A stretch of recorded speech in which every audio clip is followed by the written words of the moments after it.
Welcome. Tonight, we'll leave behind the noise of the modern world and step into another time, another place, and another way of life. So dim the lights, get comfortable, and allow yourself to drift gently through the streets of ancient Rome. And if you enjoy these quiet journeys, consider subscribing for more stories for quiet minds. Now, let's begin. The sun does not set quickly in Rome. It moves in stages, first pulling its direct heat from the stone streets, then drawing the colour slowly from the sky above the hills, leaving long gradients of amber and rust that settle over rooftops and columns and the tops of the plane trees that line the wider roads. For a few minutes the whole city seems to glow from within, as if the walls themselves have stored the warmth of the afternoon and are releasing it gently back into the air. This is the hour the Romans call the evening, not yet night. Something more tender than that. In the neighbourhoods along the river, laundry still hangs from the upper floor windows of the tall apartment buildings, the insulae, their linen moving in the last warm breath of wind coming off the water. On the lower floors, shop fronts that have been open since early morning are beginning the slow process of closing. Awnings are rolled, goods are brought inside, shutters are folded out from the walls and latched, not yet fully sealed, because the air is still warm and the last customers of the day may still come.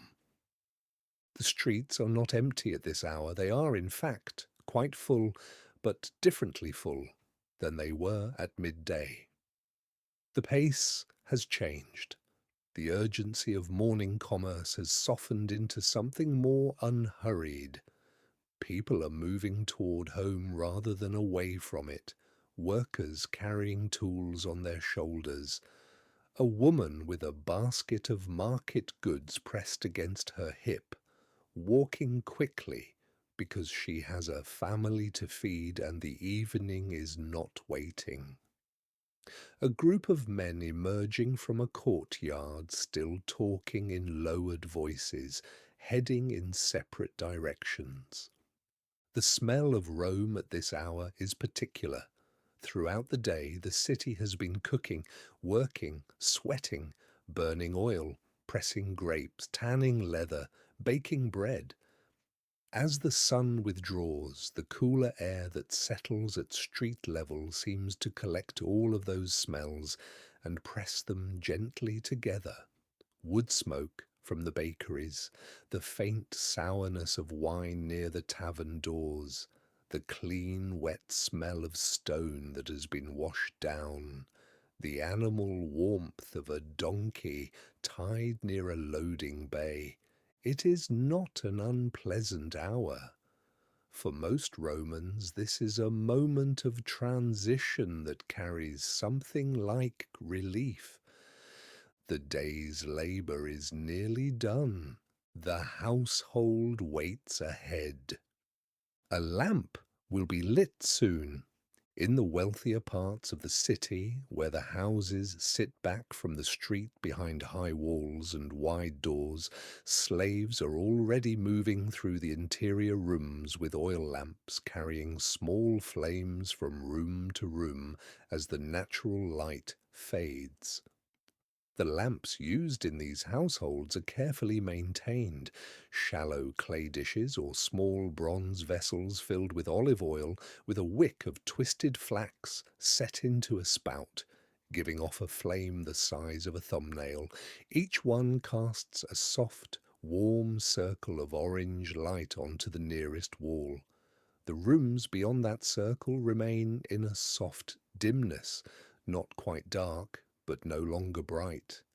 In the poorer apartment buildings, and most of Rome's residents live in such buildings, stacked 5 or 6 floors high above the streets, the light is managed more carefully. Oil costs money. A single lamp must serve a whole room, sometimes a whole family. The flame is kept low when possible. It is cupped from draughts. It is not wasted. This is one of the first things to understand about Roman night. Light is not assumed. It is made one small flame at a time by people who know the cost of oil and the darkness that comes when it runs out, but there is a beauty in it too, in those hundreds and thousands of small flames appearing one by one across the city as evening deepens, each one marking a home, a family, a single person sitting down after a long day. Seen from the hills above the Tiber, the city does not go black at nightfall. It becomes something else, a field of scattered warm points, amber and orange, moving and still, domestic and alive. The great temples on their elevated platforms catch the last of the sky's light longest. The columns of travertine and marble stand pale against the darkening air, holding their colour after everything below them has turned to shadow. Up on the Capitoline Hill, the roof of the great temple of Jupiter Optimus Maximus disappears into the blue dusk. The gilded decorations that catch sunlight so dramatically in the middle of the day have gone quiet now. They do not glitter, they simply wait. The city does not stop at nightfall, it changes. But the change is gradual. It happens the way sleep itself happens, not all at once, but in slow increments, the world becoming softer and less certain, the boundaries between things losing their sharpness, the familiar streets shifting into something that requires a little more attention to navigate. Rome at sunset is a city preparing for a different version of itself, and that version, quiet and warm and full of small fires, is what we are going to spend the night inside. After the sun has fully set, the streets of Rome begin a gradual stratification. The main roads, the ones wide enough for wagons, the ones that lead to the forums and the major markets, keep their activity longest. Taverns along these routes send light out through their open doorways. Vendors who sell cheap food from heated counters built into the fronts of their buildings remain open. Groups of men and women move along the pavement in clusters, talking, slowing at corners, pausing to examine something, moving on. But the smaller streets, the lanes and alleys that cut between the larger apartment blocks, the narrow passages that connect one neighbourhood to another, these go dark quickly. They are no wider than a cart in most places, and sometimes narrower than that. The buildings on either side rise 4 or 5 stories, their upper floors leaning slightly toward each other so that a strip of sky only a few feet wide is visible overhead. In daylight, these lanes are busy and loud. At night, within an hour of full dark, they become quiet in a particular way, not the comfortable quiet of sleep, but the attentive quiet of a place that could conceal something. Ordinary Romans know this geography well. They know which streets stay lit longer, and which go dark first. They know which tavern corner provides enough lamplight to navigate by, and which stretch of road requires either a companion or a lamp of one's own, or simply a careful and rapid walk. Most people do not travel alone after full dark if they can help it. This is not excessive caution. It reflects something real about the structure of the city at night. The vigils, Rome's organized night watch, are present, but not everywhere. They patrol in pairs and small groups, and their duties are many. Fire is always a concern in a city built this densely, and the vigiles carry equipment for that above all. Their guard houses are positioned across the various regions of the city, and they move between them throughout the night. But Rome is enormous. Its population in this period numbers in the hundreds of thousands. The narrow lanes of the Subura, the dense residential slopes of the Aventine, the crowded streets near the Circus Maximus. These are not spaces that can be made uniformly safe by any organization that exists in the ancient world. The result is a city where official protection and personal caution must work together, where people naturally move in groups when they can, where travelling after dark alone is something that invites real risk, though it happens every night regardless, because the city's business cannot entirely stop, and its people do not have the luxury of remaining always indoors. Within households, however, the evening has a different character entirely. For a family living in one of the ground floor apartments of an insula, a family of modest means, perhaps a craftsman and his wife and 2 or 3 children, the evening begins with the end of work and the preparation of a meal. The workshop, or stall below, may have been their place of business during the day.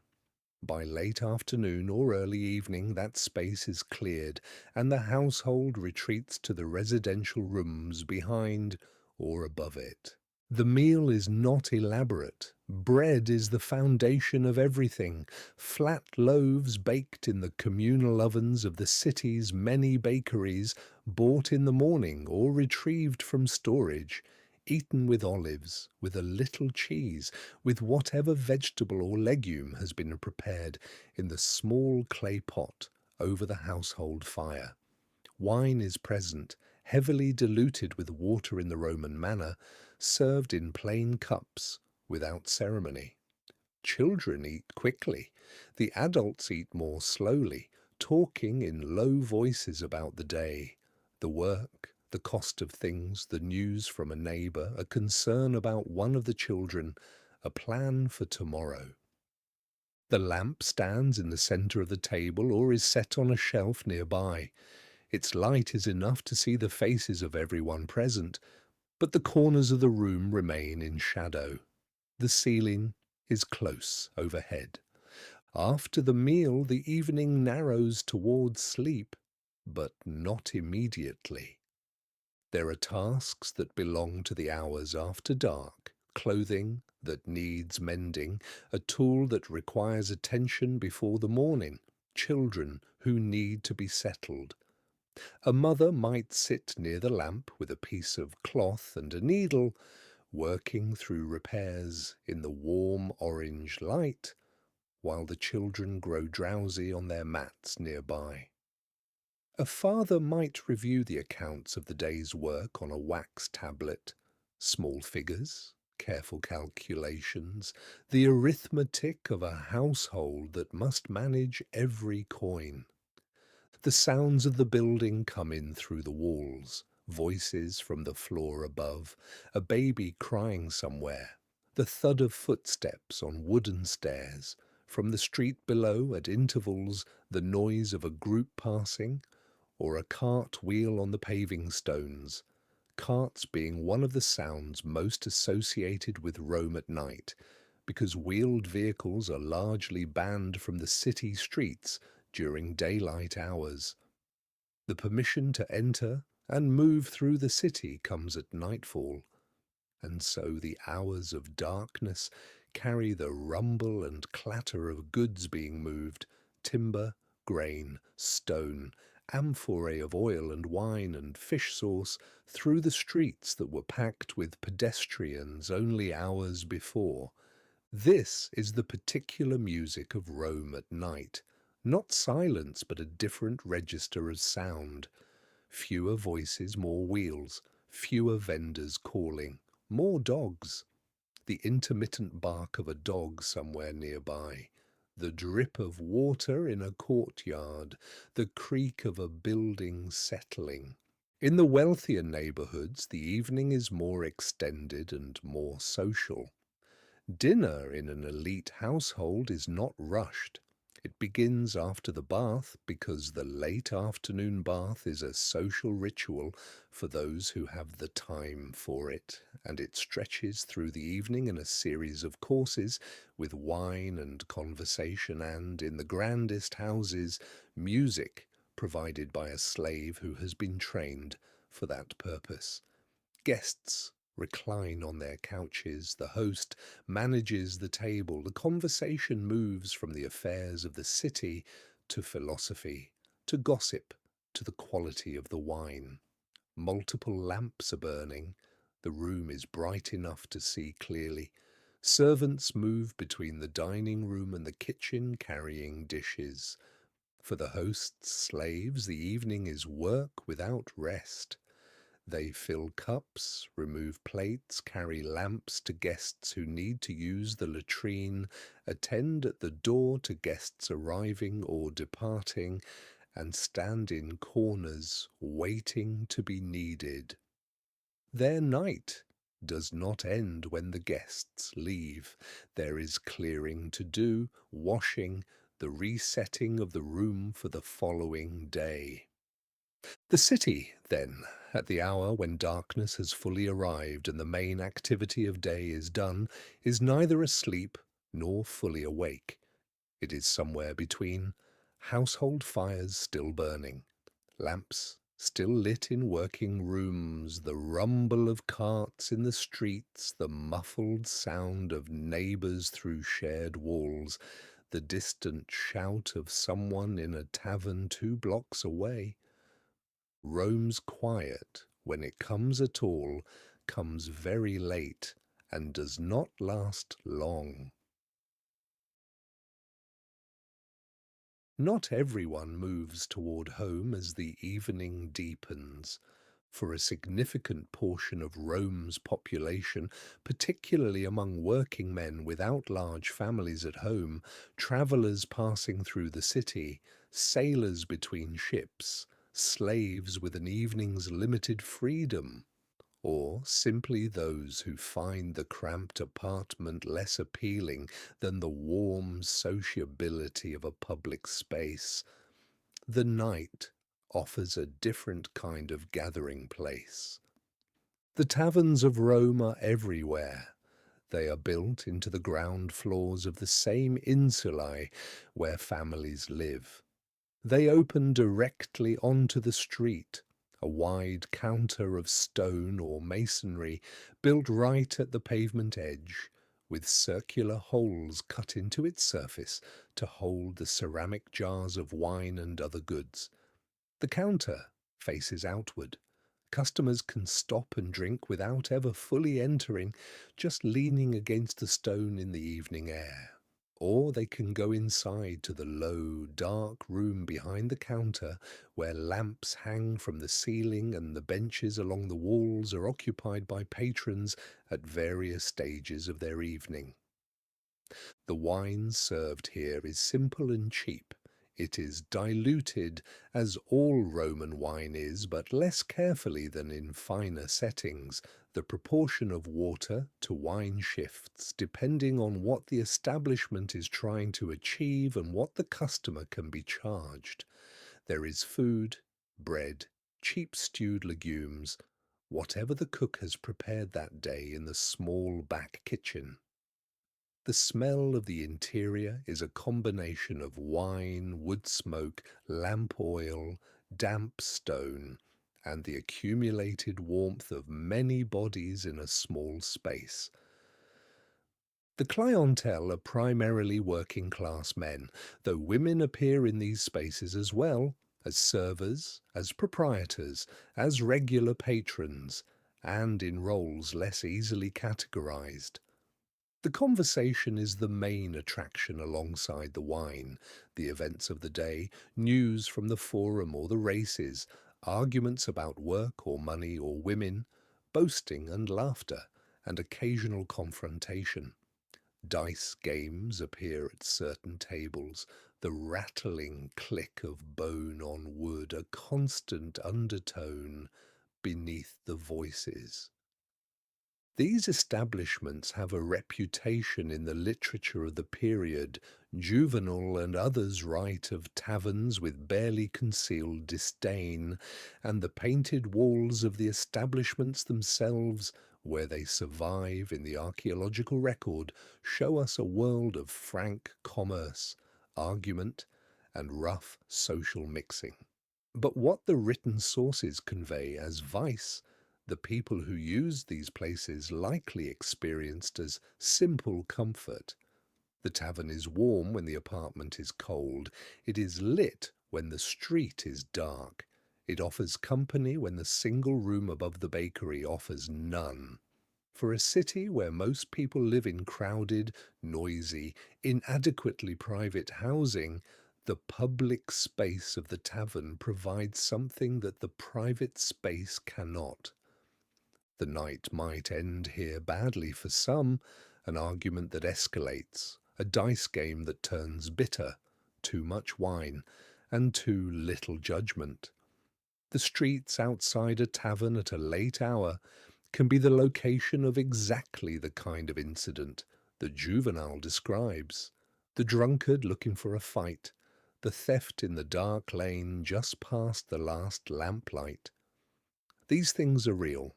They happen in any city, in any era, but they are not the whole story.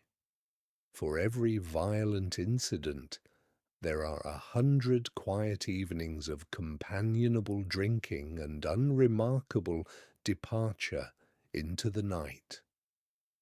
The public baths occupy a different position in Roman evening life. The balnea, smaller neighbourhood bathhouses as opposed to the vast imperial thermae, were woven into the fabric of nearly every district in the city.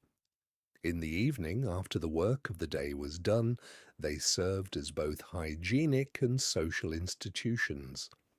A worker who had spent the day in a workshop or at a construction site covered in the particular grime of his trade could pay a small entrance fee, hand over whatever clothing was not stolen from the changing room, and pass into a sequence of warm rooms. The tepidarium first, a moderately warm room, where the body adjusts to the change in temperature, where conversation happens easily, where some patrons linger longest.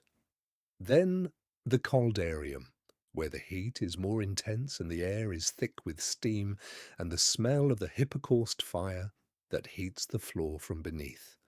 Then perhaps the cold plunge pool, a brief and bracing shock that closes the pores and wakes the mind.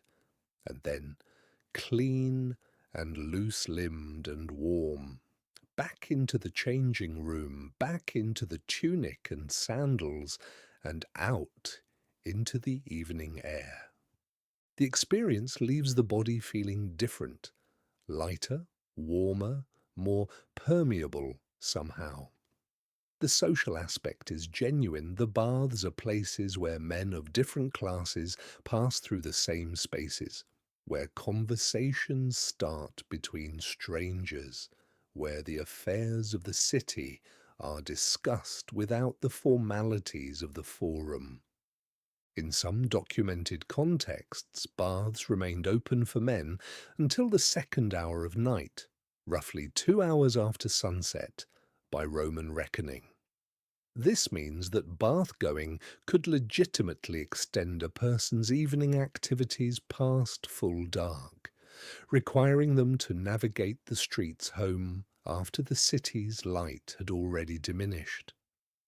A person leaving the baths in the first or second hour of night would be moving through streets that are quieter than the bustle of early evening, fewer vendors, fewer workers returning home, more shadows. They would likely walk quickly and with purpose. They might carry a small lamp, or they might simply know the route well enough to move through it without one. The transition from bathhouse warmth to street dark is one of the defining physical experiences of an ordinary Roman evening. You leave behind a place of heat and light and communal ease, and you step into a city that is mostly dark and mostly quiet, and you walk home through it, and you arrive, and you close the door behind you. There are also people for whom the evening is the beginning of work, rather than the end of it. The bakeries of Rome operate largely on a nocturnal schedule. Bread must be ready at dawn, and bread takes time. The dough must be mixed, allowed to rest, shaped, and baked. The process begins in the hours before midnight and extends through the depth of the night. Inside a bakery at the second or third hour of the night, the oven is hot. The workers, some free, many enslaved, are already at the millstone, already at the mixing table, already shaping the long risen loaves into the round, flat forms that will fill the shelves and the baskets of the delivery carts before sunrise. The sound and smell of a bakery at work in the night is something that would have reached the nearby apartments as clearly as any street noise. The groan of the millstone, the slap of dough on the table, the smell of grain, and then later of baking bread, something warm and yeasty and pervasive that could travel up through the building and into the dreams of the sleeping family on the floor above. The work of the bakery is invisible in the sense that it happens while most of the city sleeps, but its products are essential to the city's morning. The bread is ready because someone worked through the night to make it so. This is simply what Rome's food supply requires. And in the ports along the Tiber, in the warehouses near the docks, work also continues. Goods that arrived by ship during the day are unloaded, counted, moved into storage, recorded. The torchlight on the river's water makes a wavering orange reflection. Workers move up and down the dock planks with heavy loads on their backs, their breath visible in the cool night air, their voices calling to each other in short, practical phrases. The commerce of the city rests on this labour which does not ask for the city's attention or its admiration, and does not receive either. Rome at night, then, is not a city in simple repose. It is a city in which the visible activity of day has been replaced by an equally real but less visible set of activities, the sociality of the taverns, the work of the bakeries and the docks, the movement of the carts through the newly freed streets, the business of the night watch, the prayers and small rituals performed in household shrines before sleep. The city is always doing something. It never fully stops. It would be dishonest to spend a night in ancient Rome without acknowledging what the darkness also contained. The risks are real, and the Romans know them well. The writers of the period do not romanticize the night. If anything, they lean toward a vivid and somewhat dark portrait of what moving through the city after sunset might involve. Juvenal, whose third satire gives us one of the most atmospheric portraits of Rome at night that survives from antiquity, does not soften the picture. The streets are places where things fall from upper floor windows, where the poorly maintained buildings shed their contents onto the pavement below, where a person walking alone at night takes a genuine gamble with their safety. This is worth sitting with because it tells us something true about the texture of urban life in this period. The apartment buildings of Rome, tall, densely occupied, built quickly and maintained variably, present hazards both deliberate and accidental. A chamber pot emptied from a high window, a broken tile dislodging from a roof line, a poorly secured load shifting on a passing cart.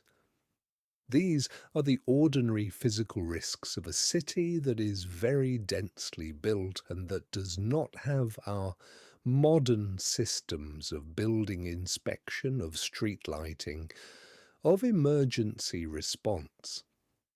And then there are the human risks. Theft is the most common danger. Rome has a large and varied population, including many people who are very poor and some who are desperate. The darkness is an advantage for anyone who wants to take something that isn't theirs. It reduces visibility, conceals faces, makes pursuit more difficult. A person walking alone through a dark lane, visibly not a slave or a soldier, carrying a bag or wearing anything worth taking, is a potential target in a way that a person moving in a group or accompanied by household slaves is not. The relationship between wealth and safety at night is very direct in Rome. A wealthy person travelling after dark can afford multiple attendants, several slaves carrying torches, perhaps a closed litter that conveys them from door to door without exposure to the street. The light they carry with them is literally bought. The oil, the torches, the labour of the torch-bearers all cost money. This light announces their status and provides their protection simultaneously. A poor person has none of this. They walk alone or in small groups with whatever lamp they can afford to carry. They know the routes that are safer, and they stick to them. They move quickly. They avoid unnecessary conversation with strangers in the dark. They carry nothing worth stealing, which is usually not a matter of strategy, but simply of their condition. The vigiles do what they can. Their patrols are a genuine presence in the city, and their role is not only fire prevention. They can intervene in street violence, they can detain suspicious individuals, they can respond to calls for help. But they cannot be everywhere, and the city is immense. The watchmen that a person might encounter on a late-night walk are usually engaged in their own movements between guardhouses and patrol routes. They are not standing on every corner. There are also the dangers that come not from people, but from the fabric of the city itself. Rome has a serious and chronic problem with fire. The apartment buildings are built of materials that burn: timber, reed, pitch, thatch in some of the older constructions. The cooking fires and lamps inside are real flames in real proximity to real combustible material. A fire that starts on one floor of an insula can spread faster than the building's occupants can respond. The vigiles exist partly because of this. Their firefighting role is primary and they are equipped accordingly, but the fires still happen. And at night, when the city is asleep and the smoke takes longer to be noticed, they can spread further before anyone responds. A person sleeping in an upper floor apartment in Rome carries this knowledge somewhere in their body, even if they don't think about it consciously. The creaking of a building at night, the smell of smoke from a neighbour's kitchen, the sound of shouting in the street below. Any of these can carry an urgency that doesn't belong to the same sounds in daylight. Fear is part of the Roman night, not constant, not overwhelming. The Romans are not a paralyzed people. They go about their business and their lives with the same practical acceptance that any urban population brings to the risks of their city. But the fear is present, and it shapes behavior in ways both large and small. It determines who walks with whom.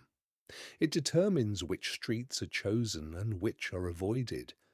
It determines when people leave the tavern to go home, weighing the pleasure of staying against the increasing darkness of the hour. The night is not an enemy exactly, but it is not entirely a friend. It is a condition to be managed carefully by everyone who moves through it.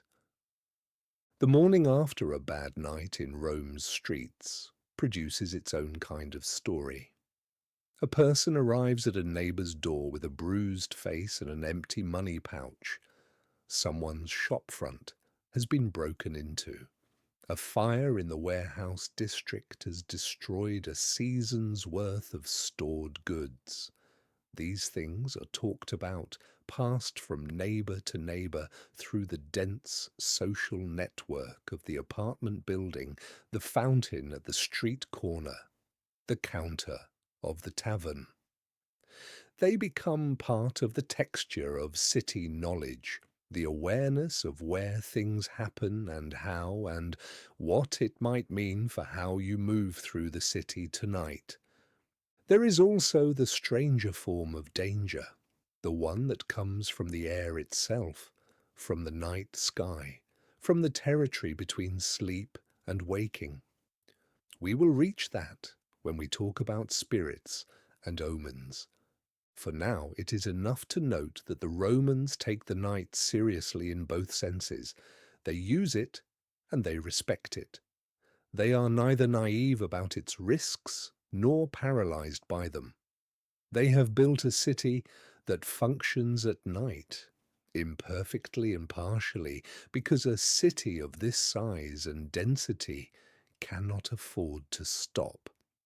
And when they lie down to sleep, they sleep with the sounds of that city still around them. The carts, the dogs, the distant voices, a continuous ambient proof that the world outside the apartment door has not gone entirely quiet, even in the deepest hours. Sleep in Rome is not quite what we might imagine. It is not the privatized, separated individual experience that later centuries will come to expect. Each person in their own room, behind a closed door, in a bed designed specifically for one body. Roman sleep is shared, layered, communal, and frequently interrupted. It is, in its own way, an extension of the density and sociability that characterize waking Roman life. In the simplest terms, most Romans sleep together.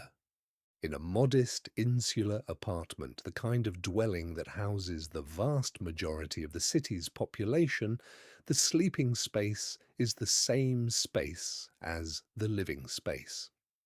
The room where the family ate their evening meal is the room where they will sleep. The mats or pallets that serve as beds during the night are rolled out after the meal is cleared away. 2 adults, 2 or 3 children, perhaps an elderly parent, possibly a household slave. All of this human weight is contained within walls that are, in most cases, no more than a few paces apart in any direction. The sleeping surface matters. The poorest Romans sleep on whatever can be arranged on the floor: reed mats, old blankets, layered clothing.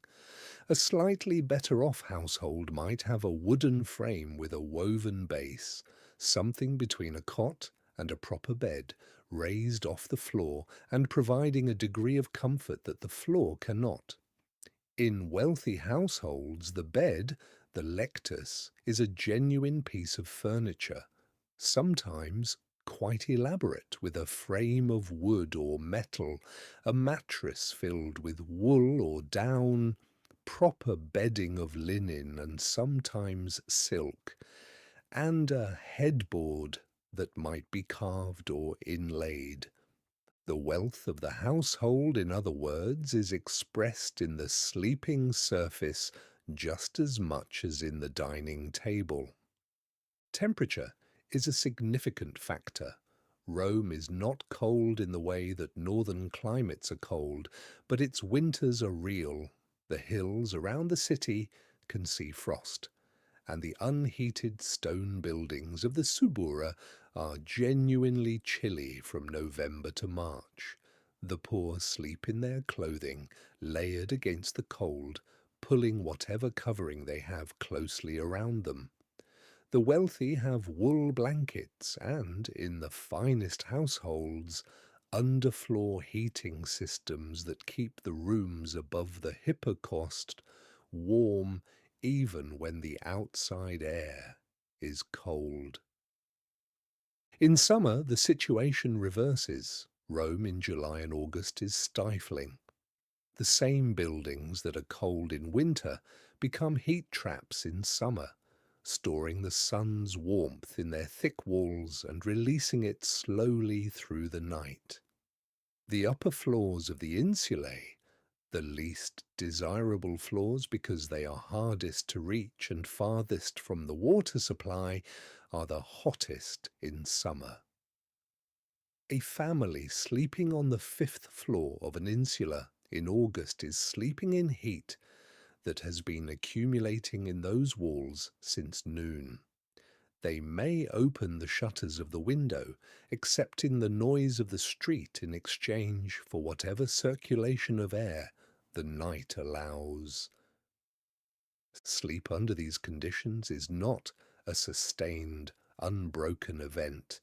It is interrupted by the heat, by the cold, by the noise of the building and the street, by children needing attention, by the natural biological rhythms of adults who may wake in the middle of the night and find themselves briefly, fully awake before drifting back under. There is scholarly discussion of what Roman sleeping patterns actually looked like, whether Romans routinely slept in two distinct phases, a first sleep and a second sleep, with a period of waking in between. The evidence is not conclusive, but the general pattern of interrupted sleep, of wakefulness in the deep night, seems entirely consistent with everything we know about Roman sleeping conditions. The noise alone would have made sustained sleep difficult. A person sleeping in an apartment building in the Subura would have heard the carts passing below, the neighbours on the floor above, the dog in the courtyard, the crying of an infant somewhere in the building. These sounds do not stop. They continue through the night. The body learns to sleep through them, but not perfectly, and not always. Among the household's human occupants, the slaves experience night differently from everyone else. For the household slaves of a middle class or wealthy family, the night is not simply a time of rest. It is a time of continued availability. A personal attendant may sleep outside the master's bedroom door, on a mat in the corridor, curled in the doorway, ready to be called at any hour. A night doorkeeper remains at the front entrance of the house, watching and listening, their rest necessarily light and interrupted by the need to be alert. In the aftermath of a dinner party, several slaves will be working well into the night, clearing the dining room, carrying water for washing, extinguishing lamps in unused rooms, preparing the household for the following morning. The life of a household slave at night is not, therefore, a simple matter of darkness and rest. It is a continuation of the labour of the day into the hours when the masters have withdrawn, when the house is quiet except for the work that keeps it running. The slave who prepares the master's clothing for the next morning does this in lamplight, carefully folding and checking, when the house around them is asleep. The slave who keeps the water supply filled does it before dawn, moving through the courtyard with a jar, the household silent above and around them. This division, the household at rest, while certain members of it remain in labour, is fundamental to how Roman night actually worked. The comfort of elite sleep, the ease of waking in a warm room to clean clothing and fresh water, was produced by people who did not sleep. Children in all their variety add their own dimension to Roman night. The very young require attention at all hours, feeding, soothing, the attentions that a crying infant demands without regard for darkness or the hour. In a household without enough hands, this falls most heavily on the mother. In a household with a nurse enslaved in wealthy homes, it falls on her. But the sound of a crying infant in an insular apartment at the second hour of the night is not a private sound. It passes through the walls, it descends through the floor, it enters the sleep of everyone in proximity. It is, in this sense, a communal experience that the family cannot control. Older children sleep differently, quickly and deeply in the way of the young, their bodies more forgiving of the cold floor, or the summer heat, or the noise of the street. They curl into adults for warmth. They sleep through things that would wake a grown person. They also wake suddenly when something frightens them. A noise outside, a bad dream, a shadow on the wall from the dying lamp. The adults in the room must respond quietly, in the dark. Children also carry the particular nighttime anxieties that adult storytelling gives them. Roman children are told stories about lemures, the restless spirits of the dead, about shape-shifting creatures that walk at night, about what happens in the dark to children who do not stay close to home. These stories are meant to keep children safe, to instill the caution that the night requires, but they also give the darkness a populated quality, a sense that the world beyond the lamp circle is not simply dark, but inhabited by things that cannot be fully named. To be a child in Rome at night is to sleep in warmth and proximity to other bodies, surrounded by the sounds of a living building and a living city, with the residue of fearful stories somewhere at the edges of consciousness. It is, in other words, not entirely different from the experience of being any child in any densely populated city before electricity changed what we mean by darkness. Close your eyes for a moment. Imagine the sounds. The first thing you would notice if you were standing in a Roman street at the third hour of the night, some 2 or 3 hours after full dark, is that the city is not quiet in the way we sometimes assume very old cities to have been. It is not the silence of fields or forests. It is an urban silence, which is to say, a reduction in noise rather than its absence. The carts are moving. They have been moving since shortly after dark. The massive ox-drawn vehicles that carry grain and stone and timber to the warehouses and construction sites of the city. making use of the narrow window of time when the streets are cleared of pedestrian traffic. Their wheels on the paving stones produce a particular sound, a deep, irregular rumbling that vibrates up through the stone and into the bones of anyone standing on the pavement, accompanied by the lower groan of wood and axle and the occasional shout of the driver managing a difficult corner in a street that was not designed for something this wide. You can hear a cart 3 blocks away. You can hear several at once, a kind of ambient rumble that forms part of the base layer of night sound in the city. Beneath the carts, the dogs. Rome has a significant feral dog population, as most ancient cities do. These animals live at the margins of human activity, feeding from the same waste and middens and dropped food that also support the city's rats and cats. At night, freed from the competition and commotion of daytime streets, the dogs are more mobile and more vocal. They bark at the carts, at each other, at whatever passes them in the dark. The barking is usually brief, a few sharp sounds, then silence, but it travels far in the quiet of the night, answered sometimes by another dog further away, then another, a brief chain of canine alarm that moves across the city and then subsides. Above the carts and the dogs, the human sounds.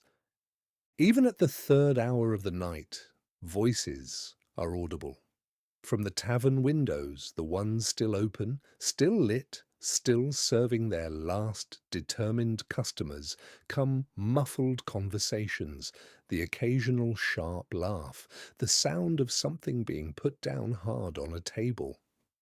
From somewhere in the upper floors of a building, through a shuttered window that doesn't fully close, comes the sound of a couple arguing in lowered voices. From a doorway, the sound of someone retching.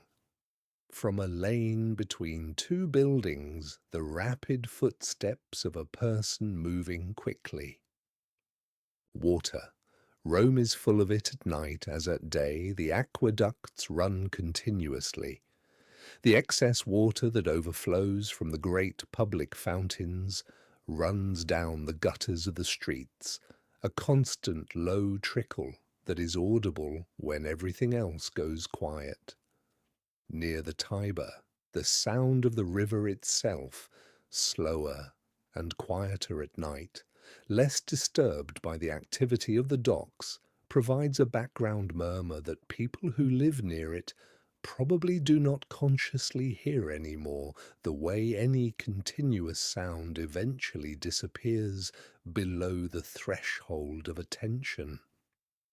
From inside the buildings, the accumulated sounds of many lives in close proximity, a baby crying, then soothed, the rhythmic sound of someone unable to sleep, moving on their mat, the creak of a floor above as someone gets up to use the chamber pot. Snoring. Roman apartments are thin-walled enough that a neighbour's snoring is entirely audible, and it is the kind of sound that wakes you and keeps you awake even as you are too tired to do anything about it. The low murmur of prayer, someone in an upper room making the small nighttime devotions to their household gods before sleep. And then at intervals that cannot be predicted, the sounds that do not belong to routine, the crash of something breaking somewhere, a jar knocked from a window ledge, a tile coming loose, a cart wheel shattering on a deep groove in the paving, the sudden raised voices of a fight somewhere nearby, 2 men or 3, words indistinguishable at this distance but the tone unmistakable. The bark of a watchman's command, the brief high sound of a woman's voice calling from a doorway, Then silence again, the cart wheels resuming, the dogs settling. Smell accompanies sound as part of the same sensory landscape. The night air of Rome carries the smells that the warmth of the day kept volatile and the activity of the day kept dispersed. Now, in the cooler and quieter night, they settle more thickly at street level. The smell of the gutters, not pleasant being the drainage channel for everything that the day's activity has produced. The smell of the middens in the courtyards, where garbage accumulates between collections. The smell of the stables near the vehicle yards where the draft animals that pull the carts are housed, horses and oxen and mules, their particular warm animal smell extending a surprising distance in the still air. But also, counterbalancing these, the smell of bread baking, rising from the bakeries in the hours before midnight and continuing through toward dawn. The faint smell of the public bath complexes, a clean, mineral smell from the hot water and the steam, the smell of oil from the lamps in the tavern windows, the smell of rain, if rain has fallen, which changes the character of everything, damping the dust and the garbage smells, replacing them with the smell of wet stone, which is one of the genuinely pleasant smells available in the ancient city. The night in Rome is a sensory experience. It is not merely a visual shift from light to dark, it is a complete recalibration of what the city offers to the senses. Sounds travel further, and with different character. Smells settle and concentrate. The touch of the stone under bare feet is cooler. The air on skin is cooler. The darkness is something to be felt as much as seen. To sleep through all of this requires a particular kind of habituation. The gradual bodily training that comes from having lived your whole life surrounded by exactly these sounds and smells until they become not comfort exactly, but normalcy, the background against which sleep is possible and against which waking feels ordinary. This is the soundscape that a Roman citizen carries inside them. The city is never silent, and the body, after years, learns to rest within it. The moon is not a minor character in the Roman night. In a city without electric light, the difference between a moonlit night and a moonless one is the difference between moving through a world that is merely dim and moving through one that is genuinely dark. A full moon in a clear Roman sky makes the white marble of the temples glow. It turns the surface of the Tiber into something like beaten silver. It throws sharp shadows from the columns and the roof lines. By its light, you can walk a familiar road without a lamp and see the pavement clearly enough to avoid its uneven edges. The Romans know this in the way you know the patterns of weather in your own climate, not as abstract astronomical knowledge, but as lived practical experience. The phases of the moon are tracked not only by astronomers, but by farmers, by travellers, by anyone whose activities are shaped by the availability of natural light. A journey planned for the night of the full moon is a different proposition from one planned for the new moon. A religious observance that takes place outdoors depends on what the sky will offer. The moon is also divine. Luna, the goddess of the moon, has temples and festivals and a particular relationship to time. The Roman calendar is fundamentally lunar in its origins, and the word for month carries the moon inside it, luna, mensis. the recurring cycle that shapes the rhythm of Roman civic and religious life. To look at the moon is not simply to assess the available light, it is to encounter something sacred, something that crosses between the practical world and the world of the gods with a naturalness that the Romans don't experience as a contradiction. But the night is not only the moon's domain, it belongs also to other presences. The Romans have a sophisticated and sometimes quite specific set of beliefs about what happens in the night, about what the darkness contains, what it might allow through from the world of the dead into the world of the living, what signs and omens the night provides for those who know how to read them. The dead are an important part of Roman night life in a way that requires some explanation. Roman religion does not divide the world of the living from the world of the dead with the absolute clarity that later traditions will impose. The dead are present. They are present particularly at certain times of year. The festivals of the Lemuria in May, for instance, when the head of a Roman household performs a ritual at midnight to appease the potentially restless dead. They are present in the home because the household gods, the Lares and Penates, include ancestral presences, the protective spirits of the family's own dead, who must be honoured in small daily rituals.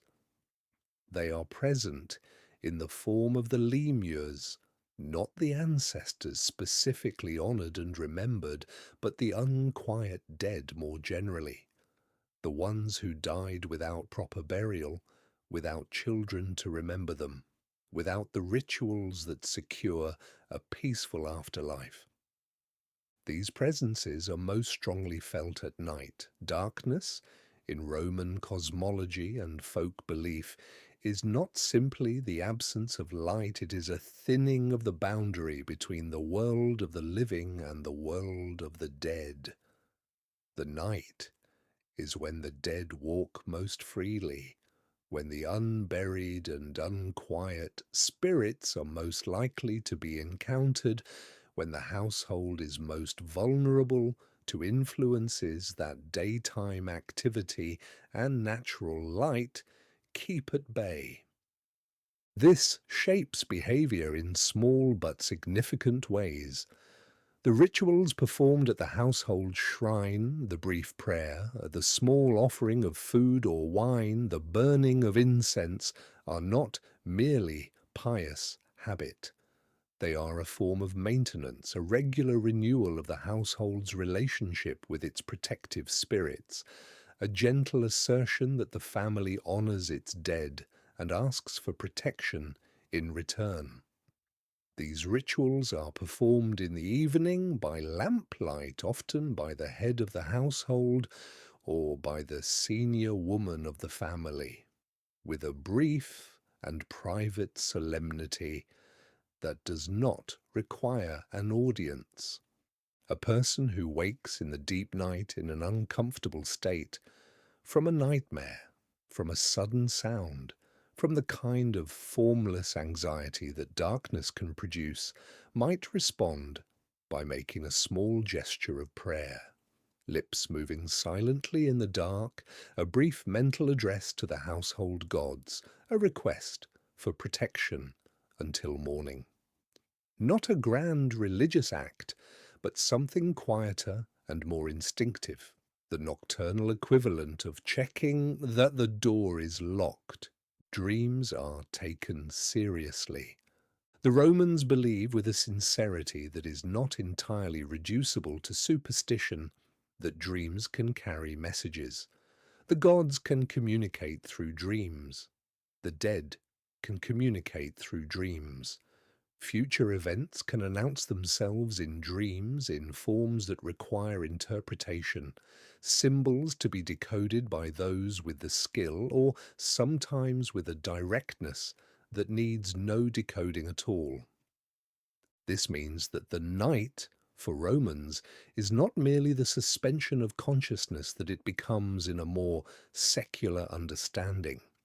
It is a period of potential communication, of openness to messages that the busy noise of day prevents from reaching the waking mind. To sleep is, in some sense, to make yourself available. To dream is to receive. A bad dream is therefore not simply a bad dream, it is a sign. It requires attention in the morning, perhaps a ritual of purification, perhaps a consultation with someone who understands how to interpret such things, perhaps simply a careful awareness through the following day of what the dream might have been announcing. To dismiss it entirely would be, by Roman understanding, a form of carelessness. A dream about a family member who has died carries particular weight. It may be the dead person visiting with a message or a warning or simply a presence. The emotions that accompany such a dream, the grief, the strange comfort, the sense of having been briefly in contact with something lost, are understood by Romans not as purely internal experiences, but as real events at the boundary of the living and dead worlds. The stars overhead are not merely decorative. The Romans practice a form of astrology that integrates with their broader religious and philosophical worldview not the pop astrology of a later era, but a serious body of thought about how the movements of heavenly bodies relate to earthly events and human destinies. For an educated Roman, the positions of the planets on the night of your birth are a relevant part of who you are. The configurations visible in tonight's sky may be relevant to a decision that needs to be made tomorrow. None of this requires that every Roman be spending their nights in contemplation of the stars. Most people's relationship with celestial observation is practical rather than philosophical, knowing roughly where the moon is, reading the weather in the clouds, watching for the seasonal stars that mark the passage of the year. But the framework in which the sky is not simply above them, but is continuously communicating, is part of the Roman mental atmosphere, and it makes the night feel more inhabited than it might otherwise. To walk through Rome at night is to move through a world that is full of presences and meanings. The darkness is not empty. The sounds are not random. The shapes that flicker at the edge of lamplight are not necessarily nothing. This doesn't mean that every Roman is consumed by fear of the supernatural. Many are entirely practical about the night. But even the most practical Roman carries this inherited understanding that the night is when the usual distinctions become more permeable, when the world is less fixed than it appears in daylight, when something other than the purely material is closer than it usually seems. This is the oldest kind of night, one in which darkness is not simply the absence of light, but a condition with its own character, its own contents, its own relationship to the human life that tries to sleep within it. Let us now follow a single night in its entirety, not through the lives of the famous or the powerful, through the lives of the ordinary, the ones who make up the great majority of Rome's population and who leave far fewer traces in the written record, but whose nights are in many ways the real nights of the city, the hour of sunset, the Subura district. A man named Marcus, a potter who works from a small workshop in the ground floor of his building, finishes his last piece of the day and covers the wet clay. He washes his hands in the courtyard basin, the water turning grey and then pink from the clay dust on his skin. His wife, Flavia, has already been home for an hour. She sells vegetables in the morning market and is done before midday, and has had time to prepare the evening meal. She has bread, olives, a pot of lentils that have been slowly cooking since afternoon, and wine in a plain ceramic jug. Their two children, a boy of about 7 and a girl of about 10, have been in and out of the apartment all afternoon. Now they are inside, drawn by the smell of food and the beginning of dark. They eat quickly, the children with the focused efficiency of the young and hungry. The lamp on the shelf provides enough light to see everyone's face, but the corners of the room are in shadow. After the meal, Flavia mends a tear in the boy's tunic by lamplight. Marcus sits with his wax tablet reviewing the orders for the following week. The children are told to settle down. The girl falls asleep quickly, curled on her mat. The boy resists for a while, then gives in. Outside, the street noise changes register. The last of the evening foot traffic is thinning. A cart passes, its rumble moving down from the wider road into their lane, and then fading. A dog barks twice and is silent. Marcus and Flavia talk in low voices after the children sleep, the kind of conversation that belongs to the late evening, where the day can be reviewed without the children's attention. A concern about the older child's cough, the price of clay from the supplier, a neighbour's difficult situation, small practical things. When the lamp burns low, Flavia pinches it out and they lie down. The first hour of the night, the Aventine Hill. In a larger apartment building on the Aventine, a household slave named Fortunata is still working.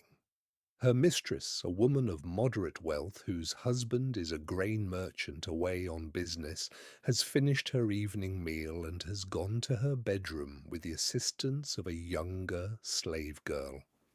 Fortunata is clearing the dining room, carrying dishes to the kitchen, wiping the table, rinsing the cups in the basin, setting things in order for the morning.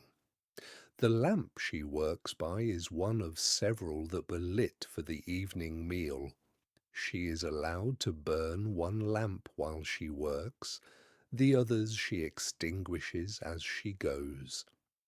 When the dining room is done, she carries water to the courtyard cistern, filling the large terracotta jar that the household uses for cooking and washing. The courtyard is dark, except for the small lamp she holds, its circle of light illuminating a few feet of stone in each direction. Somewhere above her, in one of the upper floors, a baby is crying. The sound echoes down the well of the courtyard, and then stops. She does not hurry. She does not think about hurrying. This is the pace of her evening, not fast, not slow, simply the pace that the work requires. When it is done, she will sleep on a narrow mat in the corridor outside her mistress's room, available if called, lightly enough that she will hear if something happens in the night. The second hour of the night, a tavern near the Via Sacra. A group of 5 men who work at the docks have been drinking here since shortly after they finished unloading the evening's cargo.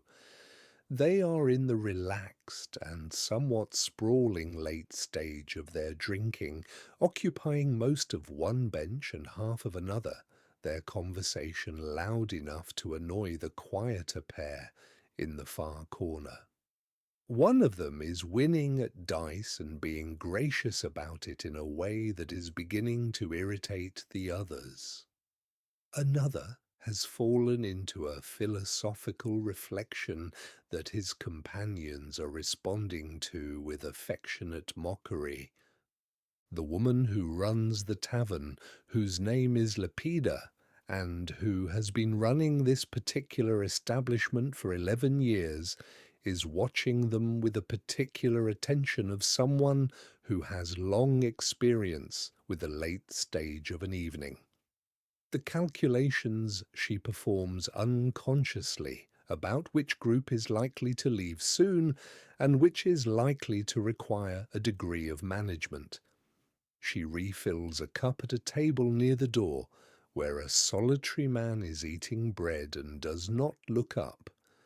Outside, the street is mostly quiet. A cart passes. The lamp above the tavern doorway swings slightly in a draught. Two of the dock workers stand up, pull their cloaks tighter, and leave together, heading back toward the river district in the company of each other's noise. The remaining three settle into something quieter. The third hour of the night, an insular apartment in the Trans-Tiberim district. The old woman who lives in the small room at the end of the corridor on the third floor is awake, as she often is at this hour.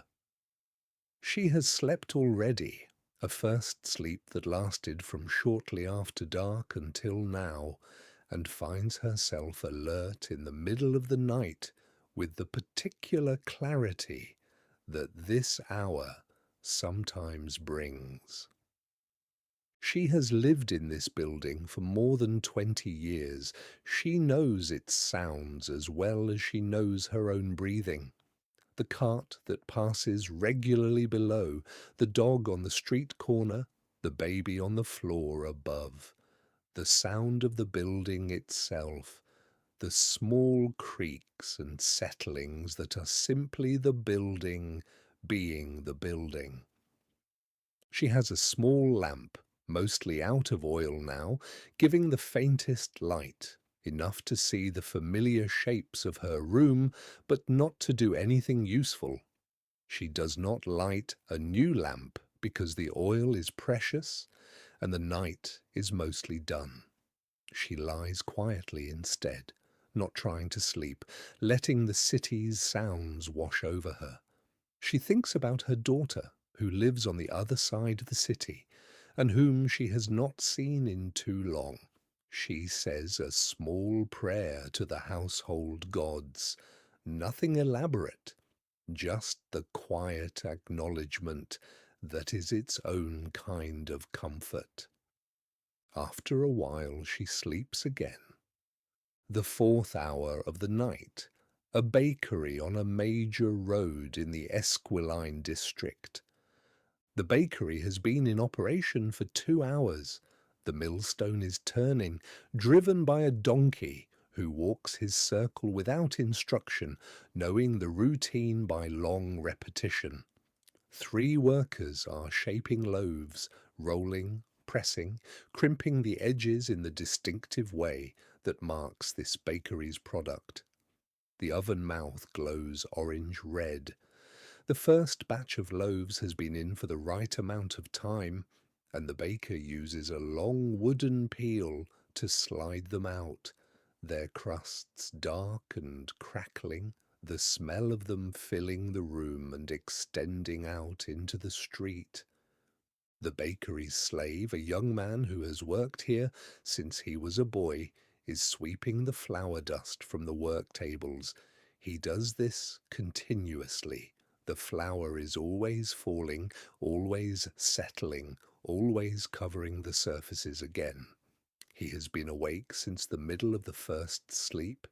He will work until the last morning bread is sold, which may be 3 or 4 hours after sunrise. He is tired in the comfortable, practiced way of someone who is always tired and has organized their life around it. One of the other workers begins to sing quietly, a simple work song with a repetitive melody that helps the hands find their rhythm. No one joins in. no one tells him to stop. The singing and the millstone and the creak of the peel on the oven floor form their own small music in the hours before dawn. The 5th hour of the night, a wealthy house on the Calian hill. The last guests from the evening's dinner departed an hour ago. The house is quiet now in the way that large houses are quiet after company, not empty, but settled. The dining room still carries the smell of the evening's food and wine. The lamps mostly extinguished, only one or two still burning in the corners. The household's senior slave is moving through the rooms in the systematic way of someone completing the last duties of the day. He checks the lamp oil supply, the water in the atrium basin, the security of the front door. He checks that the dining room couches are returned to their proper positions. He passes the door of the master's bedroom without stopping.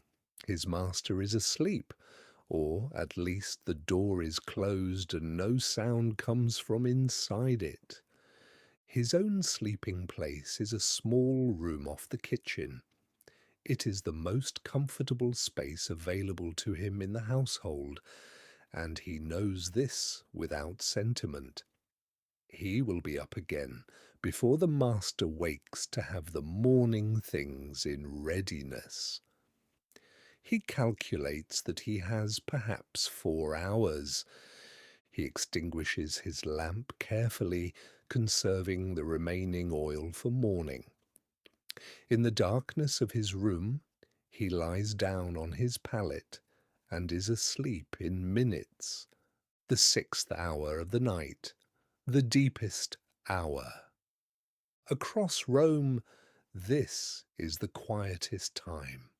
Not silent, never truly silent, but quieter than any other hour. The carts have largely completed their routes and moved to the vehicle yards to wait for dawn. The dogs are mostly settled. The taverns have reached the end of their last customers, and the proprietors are bolting their doors and covering their goods.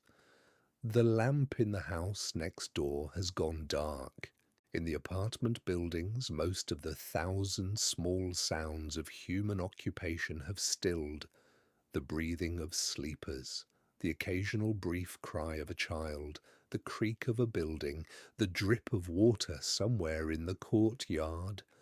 Distant from the direction of the river, the sound of a night bird. A vigile's patrol passes along the main road below, 2 men walking with steady purpose, their footsteps receding into the distance. One of them carries a lamp. The other carries the equipment of his trade. They do not stop. A cat crosses the pavement at the end of the lane, disappears into a shadow. Somewhere on the Esquiline, the first smell of fresh bread is beginning to reach the street. The moon, if there is a moon, is near its highest point. Everything is as quiet as Rome ever gets. The 6th hour does not last. Nothing stays still for long in a city of this size. Long before the sky begins to change, the city has already begun its turning back toward day. The first signs are the sounds. Before any light is visible in the sky, the bakeries have been at work for several hours and the bread is ready. The delivery baskets are packed. The boys who carry them are already moving through the streets, their feet on the pavement a rapid sound that carries in the pre-dawn quiet, lighter and faster than the carts, more purposeful than a late-night walker. The smell of fresh bread has been travelling ahead of them for an hour. In the apartments above the streets there are people for whom this smell is an alarm clock, the first signal that the night is ending. that the day is about to begin, that the body must prepare itself. Then, the birds. Even in dense urban environments, birds know when the sky's changing. The first calls are tentative, a single bird testing the darkness, finding its voice in the grey before dawn. Then another, in a different direction, then a third. By the time the sky has begun to lighten at its eastern edge, the birds are already in full performance, their sound layering over itself into the morning chorus. In the gardens of the wealthy houses, in the trees that line the wider roads, in the eaves of the temple pediments, the birds announce the returning day with a cheerfulness that has nothing to do with human concerns and everything to do with the light. The sky itself changes very slowly. There is no moment of sudden light. There is instead a long grey softening, the stars becoming less distinct, the silhouettes of rooftops and columns first becoming visible against the brightening sky, then gaining detail as the light strengthens. The eastern hills, visible from certain elevated points in the city, are the first to be seen clearly. Then the light moves across the city from east to west, touching the tall buildings first on their upper stories and then descending to street level. For someone who has been awake through the night, a bakery worker, a dock worker, a nighttime slave still completing their duties, this light is not primarily beautiful. It is functional. It means that the work of the night is nearly done. It means that the fatigue in the body is now closer to its end. It means that the social world of the day, with its different demands and its different rhythms, is about to reconvene. For someone who has slept and is waking, which is most of Rome, the light comes through the window shutters as a thin grey brightening before the shutters are opened. The sound of the birds, the smell of bread, the sound of the street below beginning its morning activity. These are the signals that tell the body it is time. The morning waking of a Roman household is not a single moment, it is a process. In an ordinary apartment, the first to wake is usually the person with the most pressing obligation, the worker who must be at a site at a specific hour, the market vendor who must reach the stalls before the best positions are taken, the person whose employer expects them at first light. This person dresses quickly in the still, dim room, trying not to disturb the others. They splash water on their face from the basin near the door. They take their bread, purchased yesterday or collected this morning from the basket the delivery boy left at the building's entrance, and they go. The children wake next, often with the immediacy of the young, eyes open, body upright, already reaching for the day. The mother may be awake already, or may be woken by the children. The household lamp, if it has oil remaining, is lit. The shutters are opened. The room fills with the grey gold morning light. In the great houses of the wealthy, the morning is managed. The slaves who have been awake, or nearly so, for the last few hours of the night, complete the preparations they began before dawn, the master's clothing, the water for washing, the morning food. The household reorganizes from the night configuration to the day configuration. The dining room is set for morning use. The atrium is opened. The doors of the house are unlocked. Outside, the city accelerates. The vendors who are absent in the deep night reappear at their stalls. The fountains, always running, are now surrounded by people filling their water jars for the day. The school that meets in the sheltered corner of a portico, the teacher and his few pupils gathered around a lamp in the early morning, is already in session. Education in Rome happens early, before the heat of the day makes outdoor teaching uncomfortable. The sounds of hammer and chisel begin in the construction zones. The smell of the metal workers and the bakers and the tanneries rises with the temperature of the morning air. The night watch, the vigiles complete their night patrols and return to their guardhouses. Their duties do not end entirely. Fire can happen at any hour, but the intensity of the nighttime patrol shifts into something more settled. The watchmen who have been walking through dark streets for the last several hours sit down, eat something, let their eyes rest in the growing light. The carts that moved through the city all night are now completing their final routes and withdrawing to the yards at the city's edges. They will not be seen again until after dark, when the prohibition on daytime traffic resumes. They have done their work.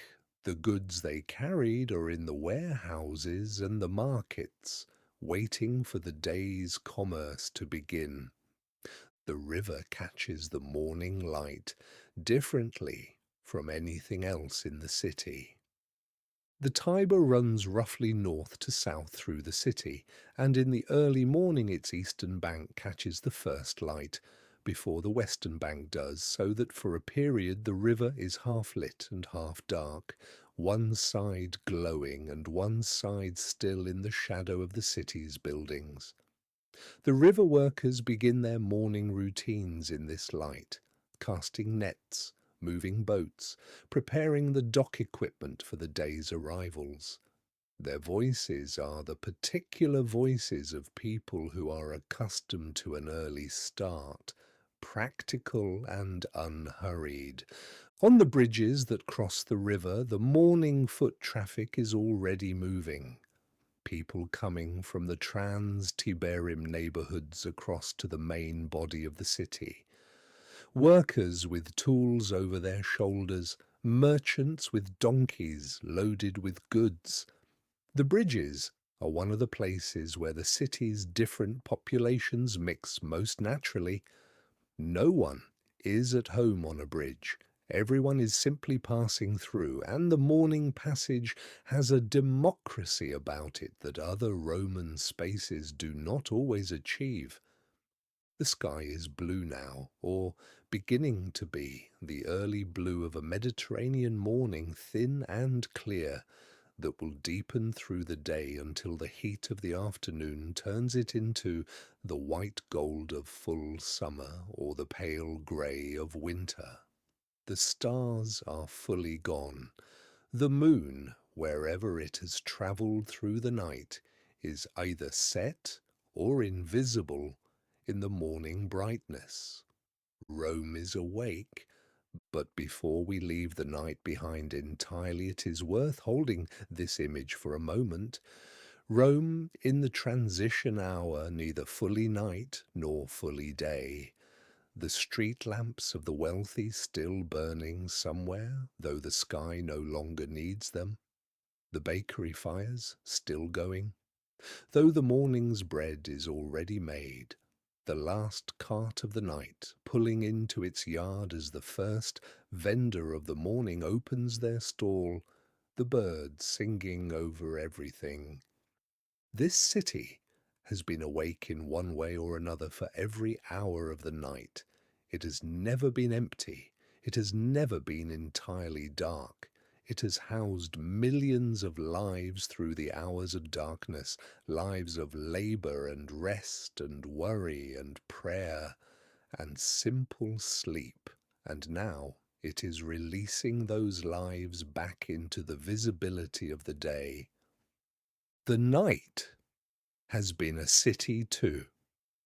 It has had its streets and its sounds and its hierarchy and its dangers and its comforts. It has had its workers and its tavern keepers and its watchmen and its sleeping families and its wakeful old women and its lamp-bearing slaves and its night-baking bread and its moon and its ghosts. All of these have been present together in the same city at the same hours, though most of them have not seen each other. And now the day comes to cover them, and the visible city reasserts itself, and everything becomes ordinary and busy and lit, and the night recedes into the place that the night always recedes to. Somewhere in an upper floor apartment a child smells bread. She opens her eyes. The shutters are light along their edges. She pulls the blanket closer for one last moment, and then morning is here.